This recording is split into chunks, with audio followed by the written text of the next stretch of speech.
Role ਜੀ ਕਰੋ किस मुद्दे पे लेके आज ਤੁਸੀਂ ਜਿਹੜੀ ਪ੍ਰੈਸ ਕਾਨਫਰੰਸ ਕਰ ਰਹੇ ਹੋ ਕੀ ਕਹਿਣਾ ਚਾਹੋਗੇ? ਦੇਖੋ ਸਰ, ਮੁੱਦਾ ਉਹੀ ਹੈ ਕਿ ਪਿਛਲੇ 11 ਸਾਲਾਂ ਤੋਂ ਕੋਰਟਸ ਦੇ ਵਿੱਚ ਸਾਡੀ ਸੁਣਵਾਈ ਨਹੀਂ ਹੋ ਰਹੀ। ਨਾ ਹੀ ਸੁਪਰੀਮ ਕੋਰਟ ਦੇ ਵਿੱਚ ਹੋ ਰਹੀ ਹੈ, ਨਾ ਹੀ ਹਾਈ ਕੋਰਟ ਦੇ ਵਿੱਚ ਹੋ ਰਹੀ ਹੈ। 11 ਸਾਲ ਪਹਿਲਾਂ ਇੱਕ ਪਟੀਸ਼ਨ ਫਾਈਲ ਹੋਈ ਸੀ ਕਿ ਜੋ ਜੁਡੀਸ਼ਰੀ ਦੇ ਐਗਜ਼ਾਮ ਦੇ ਵਿੱਚ ਮੇਨਸ ਦੇ ਕੁਆਲੀਫਾਈਂਗ ਮਾਰਕਸ 50% ਰੱਖੇ ਹੋਏ ਨੇ, ਉਹਨਾਂ ਨੂੰ 45% ਕੀਤਾ ਜਾਵੇ ਔਰ ਇੰਟਰਵਿਊਜ਼ ਦੇ ਵਿੱਚ CCTV ਕੈਮਰਾਜ਼ ਲਗਾਏ ਜਾਣ। ਇਹ ਪਟੀਸ਼ਨ 11 ਸਾਲ ਪਹਿਲਾਂ ਸੁਪਰੀਮ ਕੋਰਟ ਦੇ ਵਿੱਚ ਫਾਈਲ ਹੋਈ ਸੀ ਮੁਕੇਸ਼ ਦੇ ਨਾਮ ਤੋਂ। ਤਾਂ 11 ਸਾਲ ਤੋਂ ਇਹ ਪਟੀਸ਼ਨ ਸੁਪਰੀਮ ਕੋਰਟ ਦੇ ਵਿੱਚ ਪੈਂਡਿੰਗ ਪਈ ਹੈ ਜੀ। ਔਰ ਅਗਰ ਹੁਣ ਮੈਂ ਤੁਹਾਨੂੰ ਪੰਜਾਬ ਹਰਿਆਣਾ ਹਾਈ ਕੋਰਟ ਦੀ ਗੱਲ ਦੱਸਾਂ, 2018-19 ਦੇ ਵਿੱਚ ਇਹਨਾਂ ਦਾ ਪੇਪਰ WhatsApp ਤੇ ਲੀਕ ਹੋਇਆ। ਉਦੋਂ ਮੇਰੇ ਖਿਆਲ ਕੁਛ ਇਹਨਾਂ ਦਾ ਪੰਜਾਬ ਹਰਿਆਣਾ ਹਾਈ ਕੋਰਟ ਦਾ OSD ਹੁੰਦਾ ਜੋ ਰਿਕਰੂਟਮੈਂਟਸ ਦਾ, ਸ਼ਾਇਦ ਉਹਨਾਂ ਦਾ ਅਰੈਸਟ ਵਗੈਰਾ ਵੀ ਹੋਇਆ। ਉਸ ਤੋਂ ਬਾਅਦ 111 ਵੈਕੈਂਸੀਜ਼ ਹਰਿਆਣਾ ਸਟੇਟ ਦੇ ਵਿੱਚ ਨਿਕਲੀਆਂ ਤਾਂ ਇਹਨਾਂ ਨੇ 11 ਬੰਦੇ ਸਿਲੈਕਟ ਕੀਤੇ। 11 ਬੰਦੇ ਜਦੋਂ ਸਿਲੈਕਟ ਕੀਤੇ ਤਾਂ ਉਸ ਤੋਂ ਬਾਅਦ ਇੱਕ ਜਸਟਿਸ ਸੀਕਰੀ ਕਮੇਟੀ ਬੈਠੀ ਤਾਂ ਮੇਰੇ ਖਿਆਲ 30 ਜਾਂ 35 ਬੰਦੇ ਇਹਨਾਂ ਨੇ ਹੋਰ ਸਿਲੈਕਟ ਕੀਤੇ। ਕਹਿਣ ਦਾ ਭਾਵ 111 ਪੋਸਟਾਂ ਕੱਢ ਕੇ ਇਹਨਾਂ ਨੇ ਸਿਰਫ 40 ਜਾਂ 45 ਬੰਦੇ ਸਿਲੈਕਟ ਕੀਤੇ। ਔਰ ਉਸ ਤੋਂ ਬਾਅਦ ਪੰਜਾਬ ਦੇ ਵਿੱਚ 150 ਵੈਕੈਂਸੀਜ਼ ਆਈਆਂ ਤਾਂ 150 ਵੈਕੈਂਸੀਜ਼ ਉਹਨਾਂ ਨੇ ਕੱਢ ਕੇ 75 ਬੰਦੇ ਸਿਲੈਕਟ ਕੀਤੇ। ਔਰ ਜਿਹੜੀ ਲੜਕੀ ਇੰਟਰਵਿਊ ਦੀ ਟੌਪਰ ਸੀ ਉਹਦੇ 54 ਨੰਬਰ ਸੀਗੇ ਔਰ ਉਹਨੂੰ ਜੱਜਿਸ ਨੇ ਕਹਿ ਲਓ ਜਾਂ ਬੈਂਚ ਨੇ ਕਹਿ ਲਓ, ਜੋ ਵੀ ਮਤਲਬ ਇੰਟਰਵਿਊ ਪੈਨਲ ਦੇ ਮੈਂਬਰ ਹੁੰਦੇ ਨੇ, ਉਹਨਾਂ ਨੇ ਇਹ ਕਹਿ ਕੇ ਭੇਜਿਆ ਸੀਗਾ ਕਿ ਤੈਨੂੰ ਸਾਡੇ ਤੋਂ ਵੀ ਜ਼ਿਆਦਾ ਲਾਅ ਆਉਂਦਾ ਹੈ। ਤਾਂ ਅਸੀਂ ਇਹ ਕੁਐਸਚਨ ਕਰਦੇ ਹਾਂ ਕਿ ਅਗਰ ਤੁਸੀਂ ਇੰਨੇ ਮਤਲਬ ਬ੍ਰਿਲੀਅੰਟ ਉਹ ਦਿੱਤੇ ਨੇ ਤਾਂ ਤੁਸੀਂ 90 ਜਾਂ 95 ਮਾਰਕਸ ਕਿਉਂ ਨਹੀਂ ਦਿੱਤੇ ਫਿਰ ਆਊਟ ਆਫ 100? ਤੁਸੀਂ 54 ਨੰਬਰ ਕਿਉਂ ਦਿੱਤੇ ਨੇ? ਔਰ ਹੁਣ ਅਗਰ ਮੈਂ ਰੀਸੈਂਟ ਹਰਿਆਣਾ ਦੀ ਗੱਲ ਕਰਾਂ, 3 ਸਾਲ ਪਹਿਲਾਂ ਇਹਨਾਂ ਨੇ 256 ਵੈਕੈਂਸੀਜ਼ ਕੱਢੀਆਂ ਸੀ। 256 ਵੈਕੈਂਸੀਜ਼ ਕੱਢ ਕੇ ਉਹਦੇ 'ਚ ਇਹਨਾਂ ਨੇ 118 ਬੰਦੇ ਰੱਖ ਕੇ ਰਿਕਰੂਟਮੈਂਟ ਕਲੋਜ਼ ਕਰਤੀ। ਔਰ ਐਲੀਗੇਸ਼ਨਸ ਇਹ ਨੇ ਕਿ 118 ਦੇ ਵਿੱਚੋਂ ਵੀ ਕੋਈ 70 80 90 ਬੰਦਿਆਂ ਤੱਕ ਇਹਨਾਂ ਨੇ ਆਪਣੇ ਬੱਚੇ ਰੱਖੇ ਨੇ। ਉਹ ਆਪਣੇ ਬੱਚੇ ਚਾਹੇ ਇਹਨਾਂ ਦੇ ਕੋਈ ਰਿਸ਼ਤੇਦਾਰ ਹੋ ਸਕਦੇ ਨੇ ਜਾਂ ਕੋਈ ਇਹਨਾਂ ਨੇ ਪੈਸੇ ਲਏ ਨੇ, ਜੋ ਮਤਲਬ ਰੇਟ ਸੁਣਿਆ 2 ਤੋਂ 4 ਕਰੋੜ ਰੁਪਏ ਦਾ ਰੇਟ ਚੱਲਦਾ ਹੈ। ਔਰ ਇਸੇ ਤਰ੍ਹਾਂ ਹੁਣ ਅਗਰ ਮੈਂ ਪੰਜਾਬ ਦਾ ਪੇਪਰ, ਇਹਨਾਂ ਨੇ 159 ਪੋਸਟਾਂ ਕੱਢੀਆਂ ਸੀ ਜਿਹਦੇ ਵਿੱਚ ਕੋਈ 10 ਤੋਂ 15,000 ਰੁਪਏ 10 ਤੋਂ 15,000 ਬੱਚੇ ਦਾ ਪੇਪਰ ਨਹੀਂ ਸੀ ਫਿਲ ਹੋਇਆ ਔਰ ਕੋਈ 5-7 ਬੱਚੇ ਦਾ ਫੀਸ ਨਹੀਂ ਸੀ ਫਿਲ ਹੋਈ ਕਿਉਂਕਿ ਇਹਨਾਂ ਦੀ PPSC ਦੀ ਵੈਬਸਾਈਟ ਦੇ ਵਿੱਚ ਟੈਕਨੀਕਲ ਗਲਿਚ ਆ ਗਿਆ ਸੀ। ਔਰ ਪਹਿਲਾਂ ਤਾਂ ਤੁਸੀਂ ਦੇਖੋ, ਅਸੀਂ ਇੱਕ ਪਟੀਸ਼ਨ ਇੱਥੇ ਫਾਈਲ ਕੀਤੀ ਕਿ ਪੇਪਰ ਨੂੰ ਰੀ-ਨੋਟੀਫਾਈ ਕੀਤਾ ਜਾਵੇ ਜਾਂ ਪੋਸਟਪੋਨ ਕੀਤਾ ਜਾਵੇ ਕਿ ਬੱਚਿਆਂ ਦਾ ਪੇਪਰ ਨਹੀਂ ਫਿਲ ਹੋਇਆ। ਔਰ ਪਹਿਲਾਂ ਤਾਂ ਕੋਈ ਪਟੀਸ਼ਨਰ ਹੀ ਬਣਨ ਲਈ ਤਿਆਰ ਨਹੀਂ। ਹੁਣ ਤੁਸੀਂ ਲਗਾਓ ਕਿ ਪੇਪਰ 10,000 ਬੱਚੇ ਦਾ ਨਹੀਂ ਫਿਲ ਹੋਇਆ, ਪਟੀਸ਼ਨਰ ਸਿਰਫ ਸਾਨੂੰ 3 ਮਿਲੇ। ਰੀਜ਼ਨ ਬੀਇੰਗ ਮੈਂ ਤੁਹਾਨੂੰ ਦੱਸਦਾ, ਜਿਵੇਂ ਹਿਮਾਚਲ ਦੇ ਵਿੱਚ ਇੱਕ ਲੜਕਾ ਮੈਜਿਸਟ੍ਰੇਟ ਸੀ, ਉਹਨੂੰ ਮੈਂ ਫੋਨ ਕੀਤਾ, ਮੈਂ ਕਿਹਾ ਤੂੰ ਪਟੀਸ਼ਨਰ ਬਣ। ਉਹ ਕਹਿੰਦਾ ਜੀ ਮੈਨੂੰ ਤਾਂ ਇਹ ਜੱਜਿਸ ਕਹਿੰਦਾ ਨੌਕਰੀ ਤੋਂ ਸਸਪੈਂਡ ਕਰ ਦੇਣਗੇ।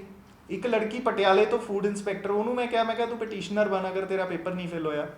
ਉਹਦੇ ਹਸਬੈਂਡ ਦਾ ਮੈਨੂੰ ਕਾਲ ਆਇਆ, ਉਹਦਾ ਹਸਬੈਂਡ ਉੱਥੇ ਐਡਵੋਕੇਟ ਹੈ ਪਟਿਆਲਾ ਡਿਸਟ੍ਰਿਕਟ ਕੋਰਟ ਦੇ ਵਿੱਚ। ਕਹਿੰਦਾ ਜੀ ਅਸੀਂ ਪਟੀਸ਼ਨਰ ਨਹੀਂ ਬਣਨਾ, ਕਹਿੰਦਾ ਵੀ ਜੱਜ ਤਾਂ ਛੱਡੋ, ਕਹਿੰਦਾ ਵੀ ਮੇਰੀ ਵਾਈਫ ਨੂੰ ਇਹ ਫੂਡ ਇੰਸਪੈਕਟਰ ਦੀ ਨੌਕਰੀ ਤੋਂ ਵੀ ਸਸਪੈਂਡ ਕਰ ਦੇਣਗੇ। ਔਰ ਚਲੋ ਅਸੀਂ 3 ਪਟੀਸ਼ਨ ਮਤਲਬ ਪਟੀਸ਼ਨਰ ਬਣਾ ਕੇ ਅਸੀਂ ਇੱਕ ਪਟੀਸ਼ਨ ਫਾਈਲ ਕੀਤੀ ਇੱਥੇ। 1.5 ਲੱਖ ਰੁਪਏ ਅਸੀਂ ਵਕੀਲ ਨੂੰ ਦਿੱਤਾ। ਪਹਿਲਾਂ ਤਾਂ 1 ਮਹੀਨਾ ਇੱਕ ਐਡਵੋਕੇਟ ਨੇ ਪਟੀਸ਼ਨ ਆਪਣੇ ਕੋਲ ਰੱਖੀ, ਉਹਨੇ 1 ਮਹੀਨਾ ਤਾਂ ਸਾਡੀ ਪਟੀਸ਼ਨ ਫਾਈਲ ਹੀ ਨਹੀਂ ਕੀਤੀ। ਮਤਲਬ 1 ਮਹੀਨੇ ਬਾਅਦ ਉਹਨੇ ਆਪਣਾ ਫੋਨ ਸਵਿਚ ਆਫ ਕਰ ਲਿਆ ਔਰ ਉਸ ਤੋਂ 5 ਦਿਨ ਬਾਅਦ ਕਹਿੰਦਾ ਜੀ ਪੇਪਰ ਤਾਂ ਇਹਨਾਂ ਨੇ 22 ਜਨਵਰੀ ਨੂੰ ਹੀ ਲੈਣਾ, ਪੇਪਰ ਪੋਸਟਪੋਨ ਨਹੀਂ ਹੋਣਾ। ਤਾਂ ਸੌਰੀ, ਮੈਂ ਪਟੀਸ਼ਨ ਫਾਈਲ ਨਹੀਂ ਕਰ ਸਕਦਾ, ਮੈਂ ਇਹਨਾਂ ਨਾਲ ਟੱਕਰ ਨਹੀਂ ਲੈ ਸਕਦਾ। ਤਾਂ ਮੈਂ ਤਾਂ ਦੇਖੋ ਇੱਥੇ ਇਹ ਵੀ ਗੱਲ ਕਹੂੰਗਾ ਕਿ ਜੋ ਐਡਵੋਕੇਟ ਇਹ ਗੱਲ ਕਹਿ ਰਿਹਾ ਹੈ ਕਿ ਮੈਂ ਇਹਨਾਂ ਨਾਲ ਟੱਕਰ ਨਹੀਂ ਲੈ ਸਕਦਾ, ਮੈਂ ਤਾਂ ਕਹਿਣਾ ਵੀ ਉਹ ਐਡਵੋਕੇਟ ਦੀ ਡੈਫੀਨੇਸ਼ਨ 'ਚ ਹੀ ਨਹੀਂ ਆਉਂਦਾ। ਐਡਵੋਕੇਟ ਦਾ ਤਾਂ ਕੰਮ ਹੀ ਜੱਜਾਂ ਨਾਲ ਟੱਕਰ ਲੈਣ ਦਾ ਹੁੰਦਾ।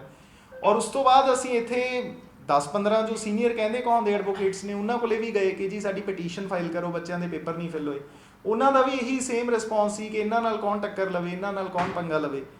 ਚਲੋ ਅਸੀਂ ਇੱਕ ਯੰਗ ਮੁੰਡੇ ਤੋਂ 1.5 ਲੱਖ ਰੁਪਇਆ ਦੇ ਕੇ ਪਟੀਸ਼ਨ ਫਾਈਲ ਕਰਵਾਈ, ਜੋ ਕਿ ਸਾਨੂੰ ਕੋਸਟ ਦਾ ਥ੍ਰੈਟ ਦੇ ਕੇ ਜ਼ਬਰਦਸਤੀ ਸਾਨੂੰ ਪਟੀਸ਼ਨ ਵਿਡਰਾ ਕਰਨ ਲਈ ਫੋਰਸ ਕੀਤਾ ਗਿਆ। ਔਰ ਅਸੀਂ ਪੰਜਾਬ CM ਕੋਲ ਵੀ ਰਿਕੁਐਸਟ ਭੇਜੀ, ਪੰਜਾਬ ਫਾਈਨਾਂਸ ਮਿਨਿਸਟਰ ਕੋਲ ਵੀ ਭੇਜੀ, ਪੰਜਾਬ ਐਜੂਕੇਸ਼ਨ ਮਿਨਿਸਟਰ ਕੋਲ ਵੀ ਭੇਜੀ, ਬਾਰ ਐਸੋਸੀਏਸ਼ਨਸ ਨੂੰ ਵੀ ਅਸੀਂ ਲੈਟਰਸ ਲਿਖੀਆਂ, ਪੰਜਾਬ ਹਰਿਆਣਾ ਚੀਫ ਜਸਟਿਸ ਨੂੰ ਵੀ ਅਸੀਂ ਲੈਟਰ ਲਿਖੀ, PPSC ਦੇ ਚੇਅਰਪਰਸਨ ਨੂੰ ਵੀ ਲੈਟਰ ਲਿਖੀ। ਔਰ ਫਿਰ ਅਸੀਂ ਫਾਈਨਲੀ ਸੁਪਰੀਮ ਕੋਰਟ ਅਪਰੋਚ ਕੀਤਾ, 3.5 ਲੱਖ ਰੁਪਇਆ ਅਸੀਂ ਉੱਥੇ ਦਿੱਤਾ ਪਟੀਸ਼ਨ ਫਾਈਲ ਕਰਨ ਲਈ, ਬਟ ਉਹ ਐਡਵੋਕੇਟ ਨੇ ਸਾਡੀ ਪਟੀਸ਼ਨ ਫਾਈਲ ਹੀ ਨਹੀਂ ਕੀਤੀ 4 ਦਿਨ। ਔਰ ਫਰਾਈਡੇ ਜਿਸ ਦਿਨ last working day C, with defect ਉਸਨੇ ਸਾਡੀ ਪਟੀਸ਼ਨ ਫਾਈਲ ਕੀਤੀ। ਔਰ ਫਾਈਲ ਕਦੋਂ ਕੀਤੀ? ਜਦੋਂ ਕਿ ਬੈਂਚ ਉੱਠ ਚੁੱਕਿਆ ਸੀ। ਔਰ ਉਸ ਤੋਂ ਬਾਅਦ ਵੀ ਅਸੀਂ ਦਿੱਲੀ ਦੇ ਵਿੱਚ ਸਾਰੀ ਅਥਾਰਟੀਜ਼ ਨੂੰ ਰਿਕੁਐਸਟ ਲਿਖੀ ਕਿ ਜੀ 10 ਤੋਂ 15,000 ਬੱਚੇ ਦਾ ਪੇਪਰ ਨਹੀਂ ਫਿਲ ਹੋਇਆ, ਤਾਂ ਕਾਈਂਡਲੀ ਪੇਪਰ ਨੂੰ ਪੋਸਟਪੋਨ ਕੀਤਾ ਜਾਵੇ ਜਾਂ ਰੀ-ਨੋਟੀਫਾਈ ਕੀਤਾ ਜਾਵੇ। ਅਸੀਂ ਇੱਥੋਂ ਤੱਕ ਵੀ ਰਿਕੁਐਸਟ ਕੀਤੀ ਕਿ ਜੋ ਸਟੇਟ ਦੇ ਅਰੇਂਜਮੈਂਟਸ ਦੇ ਖਰਚੇ ਨੇ ਉਹ ਵੀ ਅਸੀਂ ਪੇ ਕਰਨ ਲਈ ਤਿਆਰ ਹਾਂ, ਬਟ ਕੁਝ ਬੱਚਿਆਂ ਦਾ ਲਾਸਟ ਚਾਂਸ ਹੈ ਤਾਂ ਉਹਨਾਂ ਨੂੰ ਪੇਪਰ ਫਿਲ ਕਰਨ ਦਾ ਚਾਂਸ ਦਿੱਤਾ ਜਾਵੇ। ਬਟ ਪੇਪਰ ਇਹਨਾਂ ਨੇ ਜ਼ਬਰਦਸਤੀ 22 ਤਰੀਕ ਨੂੰ ਹੀ ਲਿਆ, ਚਲੋ ਲੈ ਲਿਆ। ਔਰ ਪੇਪਰ ਦੇ ਵਿੱਚ ਤੁਸੀਂ ਲਗਾਓ, ਹੁਣ ਸਾਡੇ ਕੋਲੇ ਜਿੱਦਾਂ ਆਨਸਰ ਆਏ ਨੇ ਮੈਂ ਤੁਹਾਨੂੰ ਦਿਖਾਊਂਗਾ। ਦਿੱਲੀ ਦੀਆਂ ਕੁਝ ਅਕੈਡਮੀਜ਼ ਨੇ ਜਿਨ੍ਹਾਂ ਨੇ ਪੇਪਰ ਜਿਸ ਦਿਨ ਹੋਇਆ ਉਸੇ ਦਿਨ ਮਤਲਬ ਕੱਟ ਆਫ ਰਿਲੀਜ਼ ਕਰਤੀ, ਐਗਜ਼ੈਕਟ ਕੱਟ ਆਫ। ਅੰਦਾਜ਼ਾ ਦੇਖੋ ਲਗਾਇਆ ਜਾ ਸਕਦਾ, ਅਸੀਂ ਵੀ ਲਗਾ ਸਕਦੇ ਹਾਂ ਕਿ 350 ਤੋਂ 400 ਨੰਬਰ ਤੱਕ ਕੱਟ ਆਫ ਜਾਏਗੀ, ਬਟ ਐਗਜ਼ੈਕਟ ਕੱਟ ਆਫ ਦੱਸਣ ਦਾ ਮਤਲਬ ਹੈ ਕਿ ਤੁਸੀਂ ਸ਼ਾਇਦ ਪੇਪਰ ਲੀਕ ਦੇ ਵਿੱਚ ਇਨਵੋਲਵਡ ਹੋਗੇ। ਔਰ ਕੁਛ ਇੱਕ ਬੱਚਾ ਸਾਨੂੰ ਰਿਜ਼ਲਟ ਦੇ ਵਿੱਚ ਮਿਲਿਆ ਜਿਹਦੀ 42 ਸਾਲ ਏਜ ਹੈ ਜਨਰਲ ਕੈਟੇਗਰੀ ਦਾ, ਜੋ ਪੇਪਰ ਦੇ ਵਿੱਚ ਬੈਠਾ ਸੀ, ਜਦ ਕਿ ਪੰਜਾਬ ਦੇ ਵਿੱਚ ਜੋ ਮੈਕਸਿਮਮ ਏਜ ਹੈ ਉਹ 37 ਸਾਲ ਹੈ। ਔਰ ਕੁਛ 3 ਬੱਚੇ ਅਸੀਂ ਰਿਜ਼ਲਟ ਦੇ ਵਿੱਚ ਸਾਨੂੰ ਮਿਲੇ ਨੇ ਜਿਹੜੇ ਬਿਲਕੁਲ ਇਕੱਠੇ ਬੈਠੇ ਸੀ ਬੈਕ ਟੂ ਬੈਕ, ਔਰ ਉਹਨਾਂ ਦੇ ਸੇਮ ਨੰਬਰ ਨੇ। ਦੈਟ ਮੀਨਸ ਜਾਂ ਤਾਂ ਉਹਨਾਂ ਕੋਲੇ ਪੇਪਰ ਸੀ ਜਾਂ ਉਹਨਾਂ ਨੇ ਚੀਟਿੰਗ ਕੀਤੀ ਹੈ। ਔਰ ਤੁਸੀਂ ਦੇਖੋ ਪੇਪਰ ਤੋਂ 1 ਹਫ਼ਤਾ ਪਹਿਲਾਂ ਇਹਨਾਂ ਨੇ ਸੀਟਿੰਗ ਪਲਾਨ ਰਿਲੀਜ਼ ਕੀਤਾ, ਸਕੂਲਸ ਦੇ ਨਾਮ ਦੱਸੇ, ਕਾਲਜਿਸ ਦੇ ਨਾਮ ਦੱਸੇ, ਕਲਾਸ ਰੂਮ ਦਾ ਨੰਬਰ ਦੱਸਿਆ, ਬੈਂਚ ਨੰਬਰ ਤੱਕ ਇਹਨਾਂ ਨੇ ਦੱਸਿਆ।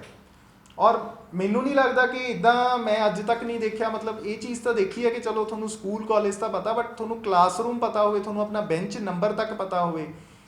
ਦੈਟ ਮੀਨਸ ਤੁਸੀਂ ਬੱਚਿਆਂ ਨੂੰ ਇਨਵਾਈਟ ਕਰ ਰਹੇ ਹੋ ਕਿ ਜੀ ਇਹ ਤੁਹਾਡਾ ਸਕੂਲ ਹੈ, ਇਹ ਤੁਹਾਡੀ ਕਲਾਸ ਹੈ, ਇਹ ਤੁਹਾਡਾ ਬੈਂਚ ਹੈ, ਤੁਸੀਂ ਜਾ ਕੇ ਉੱਥੇ ਆਪਣਾ ਮੋਬਾਈਲ ਵਗੈਰਾ, ਆਪਣੀਆਂ ਬੁੱਕਸ ਵਗੈਰਾ ਜਾ ਕੇ ਰੱਖਿਆ ਹੋ।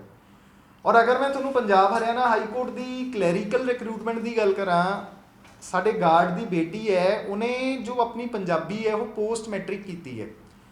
ਔਰ ਇਹਨਾਂ ਨੇ ਆਪਣੇ ਇੱਕ FAQs ਰਿਲੀਜ਼ ਕੀਤੇ ਕਿ ਜਿਹੜੇ ਬੱਚਿਆਂ ਨੇ ਪੰਜਾਬੀ ਪੋਸਟ ਮੈਟ੍ਰਿਕ ਕੀਤੀ ਹੈ ਉਹਨਾਂ ਨੂੰ ਅਸੀਂ ਪੇਪਰ ਦੇ ਵਿੱਚ ਨਹੀਂ ਬਿਠਾਣਾ। ਔਰ ਉਸ ਲੜਕੀ ਨੂੰ 1 ਦਿਨ ਪਹਿਲਾਂ ਫੋਨ ਕੀਤਾ ਗਿਆ ਕਿ ਤੁਸੀਂ ਪੇਪਰ ਦੇ ਵਿੱਚ ਨਹੀਂ ਬੈਠਣਾ, ਤੁਸੀਂ ਨਹੀਂ ਆਉਣਾ।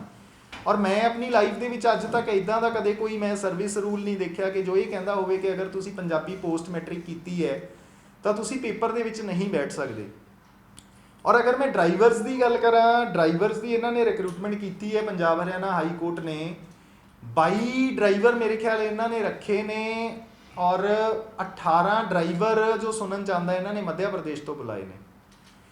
ਕਹਿਣ ਦਾ ਭਾਵ ਹਰ ਸਟੇਟ ਦੇ ਵਿੱਚ ਹੀ। ਹੁਣ ਅਗਰ ਮੈਂ ਗੁਜਰਾਤ ਦੀ ਗੱਲ ਕਰਾਂ, ਦੇਖੋ ਗੁਜਰਾਤ ਦੇ ਵਿੱਚ 2-3 ਸਾਲ ਪਹਿਲਾਂ ਮੇਰੇ ਖਿਆਲ 240 ਵੈਕੈਂਸੀਜ਼ ਨਿਕਲੀਆਂ, ਔਰ ਇਹਨਾਂ ਨੇ 39 ਬੰਦੇ ਰੱਖ ਕੇ ਰਿਕਰੂਟਮੈਂਟ ਜਿਹੜੀ ਆ ਉਹ ਕਲੋਜ਼ ਕਰਤੀ।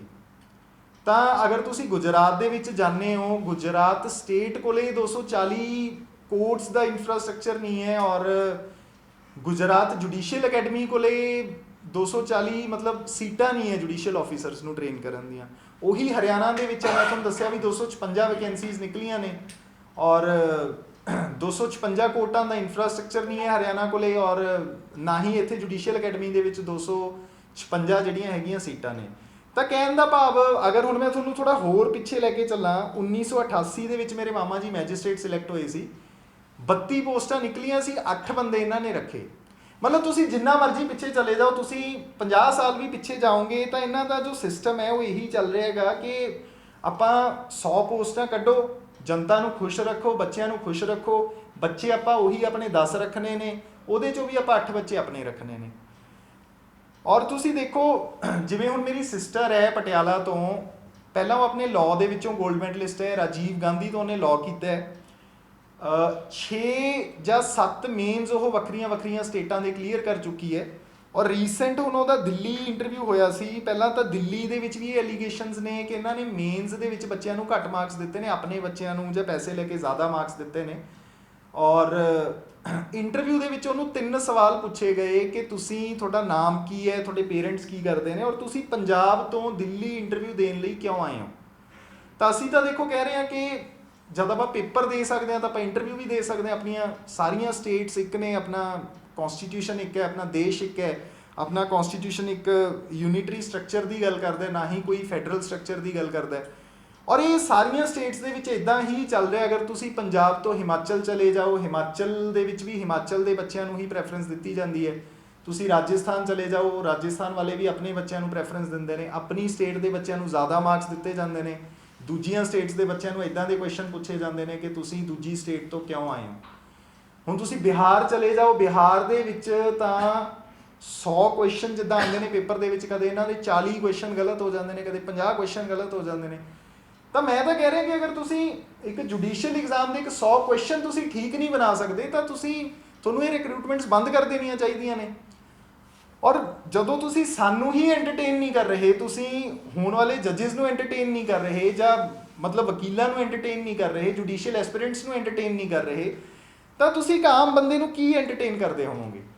ਔਰ ਦਿੱਲੀ ਦੇ ਵਿੱਚ ਸਾਡੇ ਲਾਅ ਮਿਨਿਸਟਰ ਵੀ ਇਹੀ ਗੱਲ ਕਹਿ ਰਹੇ ਨੇ ਕਿ ਦਿੱਲੀ ਦੇ ਵਿੱਚ ਉਹਨਾਂ ਰੀਸੈਂਟ ਕਪਿਲ ਸਿੱਬਲ ਦਾ ਵੀ ਇਹੀ ਬਿਆਨ ਆਇਆ ਕਿ there is no hope left in supreme court. ਔਰ ਜਿੰਨੇ ਮੇਰੇ ਖਿਆਲ ਦਿੱਲੀ ਦੇ ਵਿੱਚ ਜਿੰਨੇ ਵੀ ਸੀਨੀਅਰ ਐਡਵੋਕੇਟ ਨੇ ਸਾਰਿਆਂ ਦਾ ਇਹੀ ਬਿਆਨ ਆ ਰਿਹਾ, ਲਾਅ ਮਿਨਿਸਟਰ ਦਾ ਵੀ ਇਹੀ ਆ ਰਿਹਾ ਹੈਗਾ। ਤਾਂ ਮੈਂ ਤਾਂ ਦੇਖੋ ਤੁਹਾਡੇ ਮੀਡੀਆ ਦੇ ਰਾਹੀਂ, ਜਨਤਾ ਦੇ ਰਾਹੀਂ, ਮੈਂ ਦਿੱਲੀ ਦੇ ਵਿੱਚ ਬੈਠੀਆਂ ਸਰਕਾਰਾਂ ਨੂੰ, ਸਾਡੇ ਚੀਫ ਜਸਟਿਸ ਨੂੰ ਮੈਂ ਇਹੀ ਕੁਐਸਚਨ ਕਰਨਾ ਚਾਹੂੰਗਾ ਕਿ ਸਾਡੀ ਸੁਣਵਾਈ ਕਿਉਂ ਨਹੀਂ ਕੀਤੀ ਜਾ ਰਹੀ। ਮਤਲਬ ਅਸੀਂ ਕੀ ਕੋਈ ਗੁਨਾਹਗਾਰ ਆ, ਅਸੀਂ ਕੋਈ ਜੁਰਮ ਕਰਤਾ ਵੀ ਸਾਡੀਆਂ ਪਟੀਸ਼ਨਸ ਨੂੰ ਤੁਸੀਂ ਕਿਉਂ ਨਹੀਂ ਸੁਣ ਰਹੇ।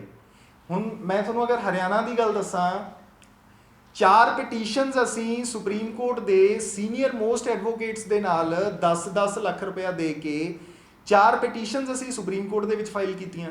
ਚਾਰੋਂ ਪਟੀਸ਼ਨ ਸਾਡੀਆਂ 5-5 ਸੈਕਿੰਡ ਦੇ ਵਿੱਚ ਡਿਸਮਿਸ ਹੋ ਗਈਆਂ। 4